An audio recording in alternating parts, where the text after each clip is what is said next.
Untuk kalian semua yang ada di Jepang maupun yang belum datang ke Jepang, harus hati-hati nih. Saya kasih himbauan buat kalian semua.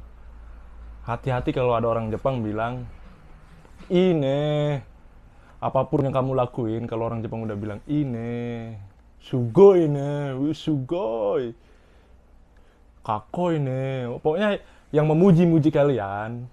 Entah misalkan kalian lagi kerja nih, "Ih, kerjanya bagus ya. Ini, shigoto wa omae wa." Misalkan udah digituin kan. "Ih, omae wa shigoto ini." Jadi kata ini, guto, guto. Kalau kalian diajak sama orang Jepang, posisinya mabuk, pasti semuanya keluar unek-unek dia. Masalah-masalah di perusahaan di luar tuh keluar semua. Curhat lah. Jadi mungkin kalau posisinya nggak mabuk malu kali ya.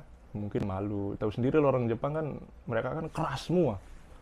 Karakter itu keras semua. Kayak curhat tuh laki-laki curhat itu kayak apa sih? Lemah gitu. Jadi untuk mengatasi supaya nggak kelihatan lemah itu pas posisi mabuk. Jadi kan kalau posisi mabuk kan mungkin dia udah nggak sadar kali. Jadi kan cerita begitu kurang lebihnya.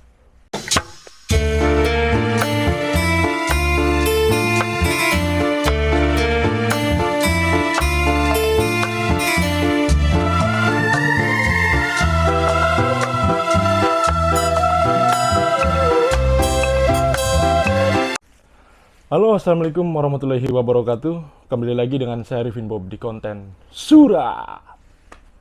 Seperti biasa teman-temanku, sahabat-sahabatku, saya baru pulang kerja. Alhamdulillah sekarang kerjanya pulang jam 3 nih. Tadi kerja ngecor, selesai jam 2. Nah perjalanan pulang, baru nyampe rumah jam 3. Mantep jiwa. Jadi saya sempetin bikin video nih sekarang. Ya video konten surat. Untuk sekarang ini ya kita cerita-cerita aja dulu ya.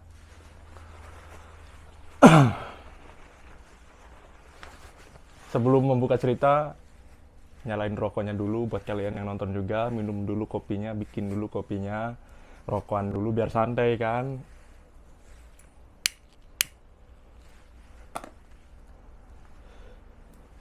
Untuk kalian semua yang ada di Jepang maupun yang belum datang ke Jepang, harus hati-hati nih.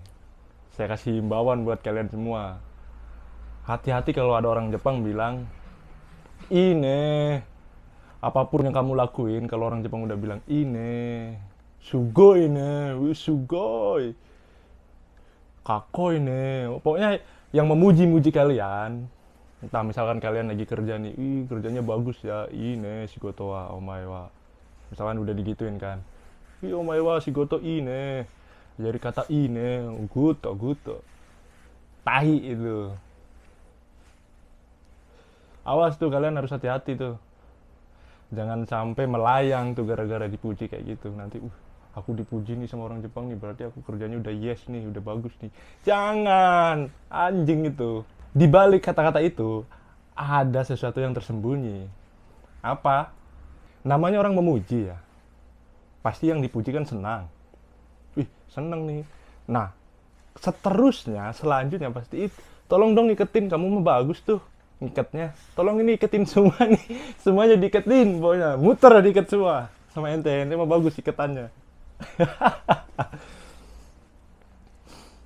Nanti ujung-ujungnya kayak gitu. Ujung-ujungnya nanti disuruh terus. Wah, ente mah bagus. Ih, bagus ya kerjanya. Ya udahlah, sekalian tuh ke sana.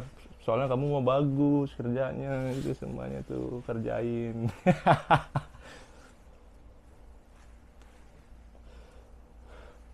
Dianya orang Jepangnya cuma melongo doang, cuma ngeliatin doang. Bagus bagus, iya iya itu bagus. Jadi harus hati-hati tuh, himbauan buat kalian semua tuh. Jangan apa namanya dipuji sama orang Jepang tiba-tiba, aku dipuji nih. Oh berarti kerjaku bagus nih, berarti orang Jepang nih seneng nih. Padahal dibalik itu semua dimanfaatin ujung-ujungnya. Merasa dimanfaatin ya kalau yang lain merasa nggak dimanfaatin. Wah saya nggak apa-apa deh juga kerja kan pengalaman cari sensasi baru bla bla bla bla. Iya oke itu pun itu kata-kata awal.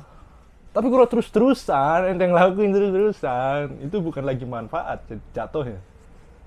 dimanfaatin beneran. Awal-awal memang, oh iya deh, ini pengalaman nih saya belum pernah soalnya gini gini gini. Lama kelamaan kok saya kayak dimanfaatin ya, si anjing ini. Dia cuma nyuruh-nyuruh doang bangke. Giliran yang muda-muda dia kerjain, yang susah-susah kasih ya ke saya, babi. Jadi hati-hati tuh imbauan buat kalian semua tuh. Nah terus kemarin ya teman-teman, saya kan jarang nih bikin video ya.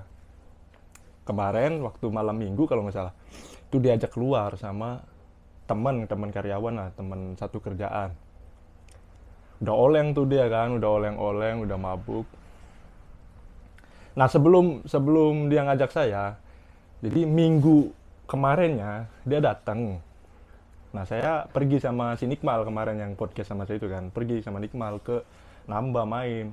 Nah dia datang lempar batu ke jendela, rupanya bukan ke jendela kita, jendela tetangga yang kena kegobrak. Tetangga ngomel-ngomel ya kan. Nah kebetulan yang ada di mansion ini kan cuma si Adnan doang, si Mas Adnan. Digobrak-gobrak pintunya sama Obasan, sama tetangga kan. Gobrak, itu siapa katanya yang lempar batu katanya. Temenmu apa bukan katanya. Kalau bukan temenmu udah kunci aja langsung. Tapi kalau temenmu datengin katanya. Ngapain itu lempar-lempar batu katanya.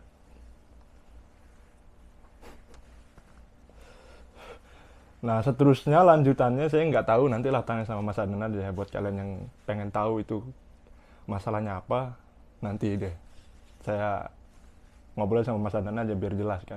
Kalau saya yang ceritain kayaknya kurang enak gitu, karena posisinya saya nggak ada di sini, cuman denger dari Mas Adnan doang dan dari pelakunya yang lempar itu, orang Jepang itu. Nah oke, singkat cerita, malam minggu depannya kan, nah, dia nelpon saya tuh, udah oleng. Ari, kamu ada di mana katanya? Ada di rumah katanya. Kenapa emang ya? Temenin saya minum katanya. Boleh. Nah, temenin minum kan. Tumben bener nih, ada orang Jepang mau minta ditemenin minum. Kamu datang aja sama Ado katanya. Ado tahu tempatnya, kemarin udah diajak katanya. Ya udah siap, sama Mas Adnan kan. Nah ini saya pertama banget ya, bukan pertama banget sih sebenarnya, udah dengar dari YouTube juga kan, dari informasi juga kalau orang Jepang tuh biasanya kalau mabuk itu untuk melampiaskan semua beban hidup dia, semua beban pikiran dia gitu, di kerjaan maupun di luar pekerjaannya. Nah ternyata bener anjing. Jadi pas saya datang ke situ disambut lah sama dia kan, masuklah. Jadi kemarin itu masuknya di apa sih namanya ya, tempat karaoke lah, masuk diajak tuh kan, nemenin dia minum, udah disambut meriah tuh. Sini duduk kata. Terus yang lain-lain juga kan pada nanyain, gay ke ujing nih, pada nanyain kan, orang asingnya orang mana kata, ditanyain. Nah saya duduk berdua sama dia, sama yang ngajakin itu kan. Udah tepar dia, udah merah mas saya. Langsung bilang, Ari kamu pernah nggak diajak sama yang ada di perusahaan katanya, si ini si itu si Anu katanya. Nggak pernah katanya. Iya itu kan bukan manusia katanya. Bukan manusia, itu hewan gitu ya. Kok bisa gitu kata saya. Ya kalau manusia pasti punya hati gitu ya. Ngajakin kalian makan keluar katanya kan, entah ngajakin kalian minum ke, entah ngajakin kalian makan di restoran ke katanya kan. Saya aja yang baru kenal sama kalian ini langsung katanya, diajak main, diajak makan, ngasih tahu hal-hal di Jepang katanya. Oh iya ya, makasih kata saya. Nah terus lama kelamaan dia langsung nyeritain masalah pekerjaan. Kok ini ranah-ranah pribadi kok disebutin semua ya? Dia cerita langsung, saya tuh nggak suka itu sama yang di kerjaan itu, yang suka marah-marah. Kamu tuh kan suka marah-marah katanya, si ini si itu si Anu katanya. Dikiranya saya nggak berani gitu ya. Kemarin ada tuh yang gendut katanya, bilang gitu kan. Kalau bertiga sama temennya itu kan sok-sok berani, giliran berdua diajak berantem nggak mau katanya. Anjing diajak berantem, aku baru pertama kali juga kan. Diajak berantem gak mau katanya. Pokoknya aku nggak suka sih sebenarnya sama mereka itu. Pokoknya kalian enak-enak di sinilah, jangan kasih tahu sama mereka kalau kalian ditraktir sama saya katanya. Oh ya siap, kata saya, aman kalau sama saya mah nggak bakal bocor. Kasih tahu juga tuh Sanan katanya, jangan sampai bocor. Siap. Soalnya kalau bocor nanti yang lain pada ini apa, pada iri bilangnya gitu kan. Entah iri, entah nanti ada yang bilang apa gitu. Oh, gue siap, siap, siap. Nah, lama kelamaan ya si, si anjing orang Jepang itu kan. Karena udah teler, udah nggak jelas. Jam tangan dicopot kan. Kamu pengen jam tangan nggak? Ih, ngapain gitu sih. Kok makin aneh aja gitu sih. Tadi udah cerita yang ranah pribadi diceritain. Sekarang jam tangan mau dikasih sama saya jam tangan. Ini jam tangan buat kamu. Loh, kok tiba-tiba langsung di jam tangan gitu sih. Udah ini ambil aja, saya banyak di rumah katanya. Ya tahu, tahu banyak di rumah, cuman ngapain anjing ngasih ke saya jam tangan kan? Posisinya juga kan posisi nggak waras gitu ya. Takutnya gitu, takutnya dia ngasih ke saya terus tiba-tiba dia sadar, saya dikira nyuri gitu. Enggak, udah nih ambil aja jam tangan. Ya, jam tangan dikasih, terus dia pulang, pulang ngambil baju juga. Ini banyak baju katanya, baju yang gak kepake ini gitu, masih bagus-bagus semua kan, baju kerja. Ini buat kalian semua. Si anjing ini mabuk semuanya dikasih. Jam tangan dikasih, baju dikasih. Habis itu langsung mau diajak makan ke restoran kan. Ayo makan, kita makan malam di restoran. Itu udah jam berapa ya? Jam 12-an lah. Mana ada yang buka kata saya kan. Udah ayo, kalau nggak ada yang buka konbini aja kata. Nah, masuklah ke konbini kan, karena kan restoran udah pada tutup lah jam segituan. Masuk ke konbini, udah apa aja ambil gitu. Anjing, kata Mas Adnan, sedikit aja ngambilnya. Kenapa memang Mas? Kemarin saya diajak ke konbini gitu. Semuanya diambil gitu. Nggak enak aku katanya. Semuanya diambil, dibayarin sama dia. Mau habis itu di dalam dompetnya pun mau dia katanya. Kalau posisi kayak gini. Jadi diambilin sama dia kan, ambil semua. Terus dia ngeliat ada kondom kan. Adnan, kamu mau kondom kan? Nih kondom, diambil kondom. Beneran mau ditit itu sama kasir itu kan. Terus langsung direbut-rebutan sama Adnan kan. Sama saya. Jangan ngapain beli kondom katanya. Taruh lagi. Semuanya lah pokoknya yang ada di situ. Mau minum lagi nggak nih? Diambilin semua, beneran teman-teman. Gila memang. Nah di situ saya langsung, segila ini memang orang Jepang ya. Posisi mabuk yang nggak jelas kayak gitu. Tapi nggak tahu ya kalau yang lain. Cuman posisinya kalau ini orang udah sekitar umur 50-an lah segituan. Jadi mungkin karena nggak punya istri, jadi perlu teman ngobrol kali ya. Nah kebetulan sahabat karib dia itu udah keluar. Nah sahabat karib dia itu sebelum keluar itu deket banget sama kita semua. Jadi gini ceritanya, sahabat karibnya itu udah lama duluan di perusahaan kita. Nah habis itu dia masuk setelah kita udah 1 tahun lah di sini ya, kerja di Jepang ini. Dia masuk. Nah ternyata waktu dia masuk, dia itu dulunya udah masuk di perusahaan kita gitu dulu ya. Cuman dia berhenti gara-gara berantem. Ceritanya begitu. Saya dulu berhenti gara-gara berantem katanya. Berantem terus saya ngundurin diri. Terus kalian masuk katanya. Saya masuk lagi buat nutupin yang keluar. Oh gitu ya. Nah, begitu dia masuk, sahabat karib dia itu keluar dari perusahaan. Nah kalau sahabat karibnya dia itu dulu sempat saya bikin video ya, cuman nggak saya upload, videonya udah hilang. Jadi kemungkinan nanti lah kalau ketemu ya, saya udah ada janji sama dia, bukan janji sih, maksudnya udah ada wacana gitu lah, udah ada rencana mau main gitu lah, mau keluar bareng. Nantilah saya insya Allah bikinin videonya orangnya.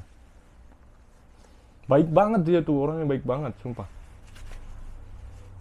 Nah, sahabat karibnya pun yang ini yang tadi saya ceritain itu sama baiknya juga, persis sama lah karakternya sama orang yang tadi saya bilang, persis sama lah mereka berdua itu, sama-sama baik lah sama orang asing.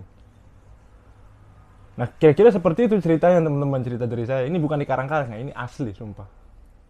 Nah, nanti buat yang tadi yang lempar batu ke jendela itu, nanti nunggu Mas Adnan aja insya Allah.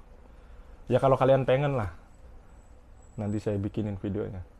Terus sama kalian yang masih bingung untuk soal perjepangan atau ada pertanyaan yang pengen ditanyain, tanyain aja silakan, nggak apa-apa. Kalau malu di kolom komentar bisa langsung ke halaman Facebook saya juga boleh. Kalau pengen telepon, pengen curhat juga boleh, silakan. Sama saya mah bebas, free. Kalian mau tanya apa aja bebas. Kalau memang sekiranya saya bisa menjawab, ya saya bakal jawab gitu. Ya kurang lebih kayak gitulah ceritanya teman-teman ya.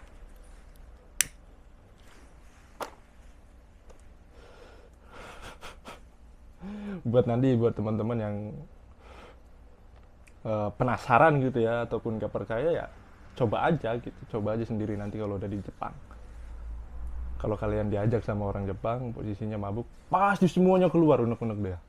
Masalah-masalah di perusahaan di luar tuh keluar semua, curhat lah.